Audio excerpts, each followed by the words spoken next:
Hi there, this is Al from Online Quick Tips, and today we have a new online tips again, and we will talk about the benefit of having a focused niche. So, this online tips today is specifically or ideally for new bloggers, freelance newbies, and an aspiring entrepreneur. Okay, so we will talk about the three benefit right now of the having a specific niche. So this is also based on my research and also based on my experience too. So first, let's talk about the niche. What is niche? So niche is specifically a target market that you want to serve and that you mostly known about. An example would be like a food blog, bike blogs, basketball blogs, fitness, freelancing, and so much more. There's a huge demographic of blog, or there's a huge demographic of a niche that you can choose. So the first one that I see could benefit for having a niche for a blog is having a sponsored content. And sponsored content, which means is a company will pay you for a specific blog and you will endorse their product, right? So as a blogger, it's another online stream revenue, source of revenue if you will get the sponsors or sponsors. For example, if you were a basketball blogger, mainly those sponsored content are for basketball equipment, right? So like shoes, jerseys. For sure, the sponsors will message you if you have a strong community already. And the other one would be fitness. So if you like to fit, obviously those fitness products will definitely message you. So this sponsored content is also a good revenue streamline. And I'm seeing others are getting more in this one. I'm not quite sure how much they are getting per specific brand, but it definitely depends on the brand, right? And the other benefit of having a focused niche, specifically for bloggers, is going to be affiliate products. So if affiliate products is a big word to you, or affiliate products is you'll get a commission if someone else buy into a link. So like for example, like this video, I put a link here about a freelancing course or more about entrepreneur course, and this is Fiverr Learn. So which means if you buy into those links, I'll get a commission. And to tell you that Fiverr Learn is a course of Golden Nuggets course or more about creating website, writing, marketing, graphic design, voiceover, and so much more. So for a reasonable price, you will learn for a specific skills that you want to be, and taking this course will be a good idea as well. I'm also about to take some course right there about marketing since this is what I do for freelancing or solopreneur. And third thing that I'm seeing as a benefit of having a focused niche would be a targeted ads, which I saw this if I watch specific blog, especially if it's all about sports. The ads right there is all about sports. So I guess the AI and the algorithm of YouTube can detect what blog do you serve or do you produce. And if your blog is all about online cryptics, like this one, marketing, most likely the ads that will run to will be more about marketing or more about building a business. So having a good targeted ads would be a great strategy as well if you're into blogging because I saw that there would be a different conversion for a specific niches of ads. So if you're hitting the right ads for a specific market, you'll get more revenue. And chances are you're getting doubled or tripled your revenue ads. So as an example of what we're talking about right now in a focus niche is those phone reviewers. Maybe you heard them sometime. This phone reviewers, once they review a product, sometimes they have affiliate link below in their YouTube channel. And sometimes they promote as well a specific store or a specific product, especially if it's a sponsored content. So this is the benefit of having a focused niche into blogging it. And so on, we will talk about the benefit as well for freelancers and entrepreneur or solopreneur.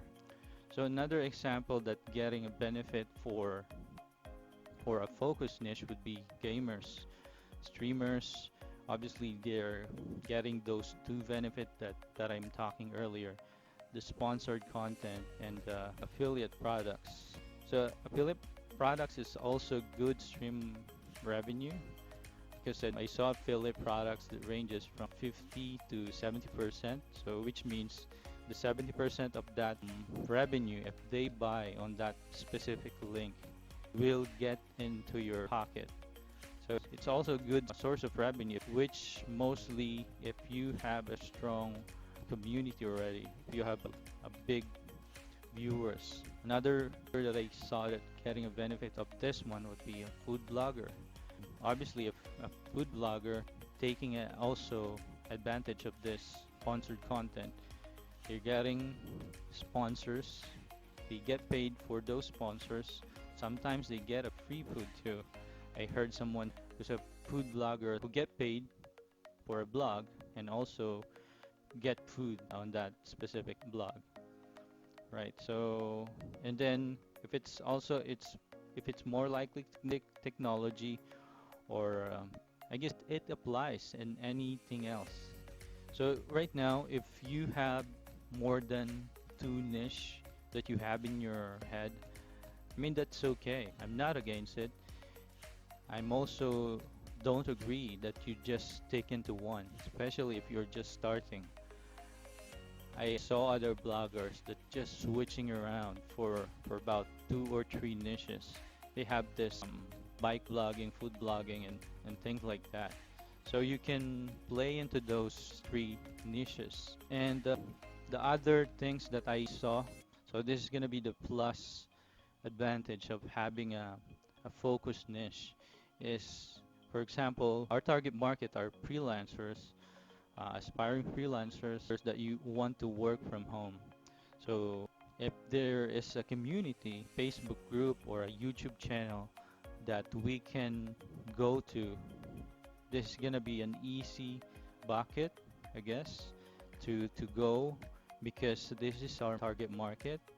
So you can just jump into those freelancing groups who's craving for this info that I'm telling you, and the YouTube channels too about work from home, freelancing, solopreneur, entrepreneurship.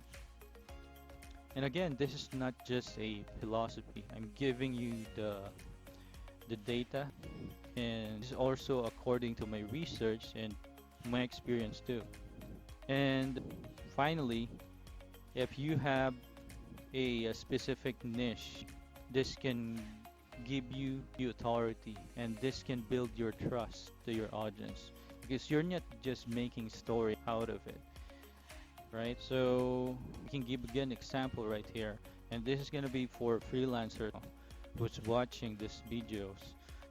Entry reliable VA can charge from $3 or less than that if they don't have a specific or specialized skills.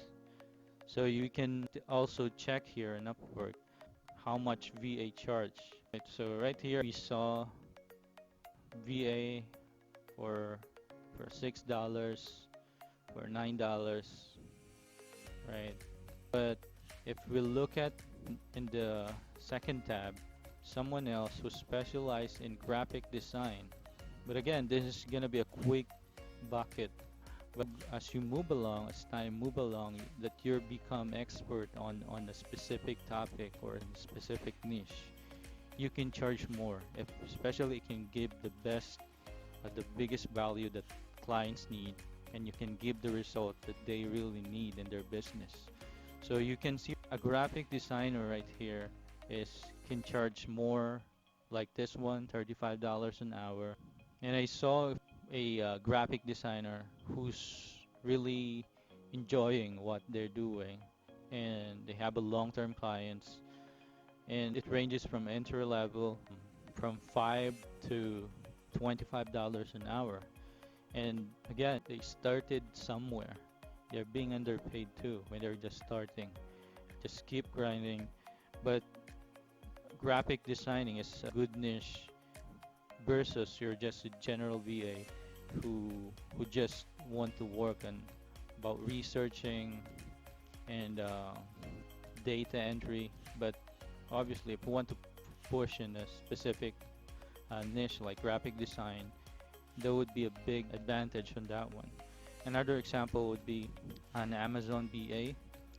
An Amazon BA can charge more than a VA because since it's an e-commerce, obviously these businesses are also busy and they need an assistant who can handle their business, and versus they handling all the management.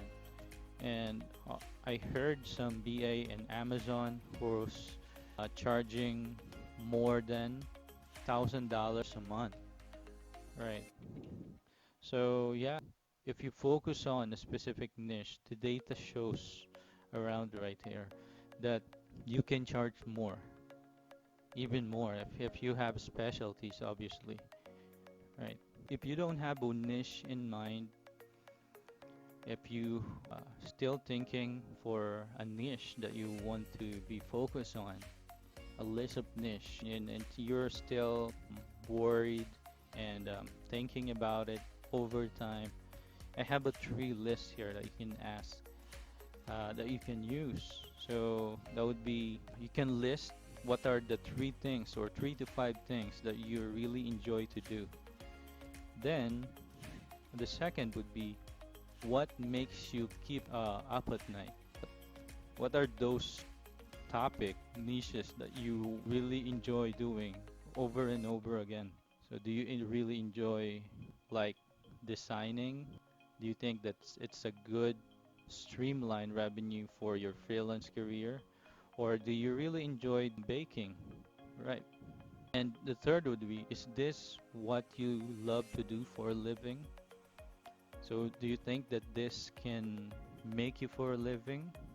Or you really love this for a living? So with these three questions, you can identify if this niches is for you, right? So this is gonna be how we are breaking down your niche or market ideas. So right now, let's talk about me as a solopreneur or as a freelancer. What's the benefit of having a specific niche or targeted niche? For example, if you want to be a writer, so let me show you one platform that you can get an idea of what I'm talking about right now.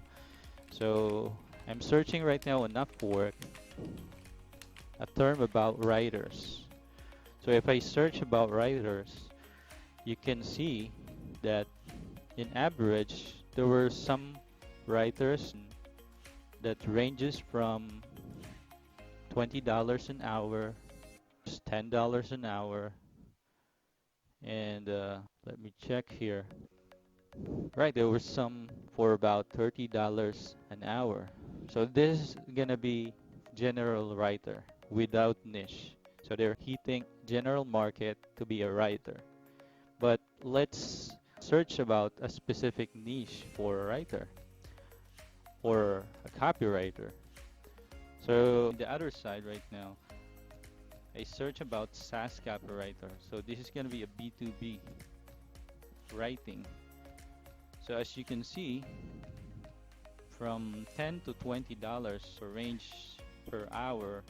You can see right now that the hourly rate, you can see that at the top, there's a copywriter for SaaS for $75 an hour. This one, um, this one is $150 an hour. This task copywriter is also $100 an hour. And this niche copywriter as well, which is Michael, getting $98 an hour for a SaaS, $100. So you can see right now the difference of those generalists between a specific market or a specific business. Because obviously, if a business owner has a SaaS business, which do you think they will hire if you're in their shoe, right? So, do you think this writer will be hired? Yeah, you can definitely choose this one, but obviously, if you want to look for those experts or you want to work on those experts for writing copy or a writer more about SaaS, you will message or you will go into this specific guys right here. And me as well as a solopreneur, as a marketing copywriter, I also see the great advantage of having a niche to serve. So in the opposite side, I guess the disadvantage of this one would be if I'm not hitting the specific niche. I saw this problem. Chances are, if I accept a project for a market that I don't really want to serve or really want to write about, chances are I will hate what I write. And second, I spend endless hours or huge amount of time of research because I'm not expert on the topic. And the third would be I'm not getting specific clients that I want to serve. So right now, I'm in the position to trim down which market, which business that I want to serve. So I can definitely tell if someone's messaged me, I can work to these businesses, work for that business because I have a list of a niche that I want to serve. So thanks guys for watching. I hope you like this video, and if you liked it, you can press that like button below. And if you have questions, you can leave it down below too. And if you think that someone will benefit this video, this is feel free to share. Again, this is Al, and thanks for watching.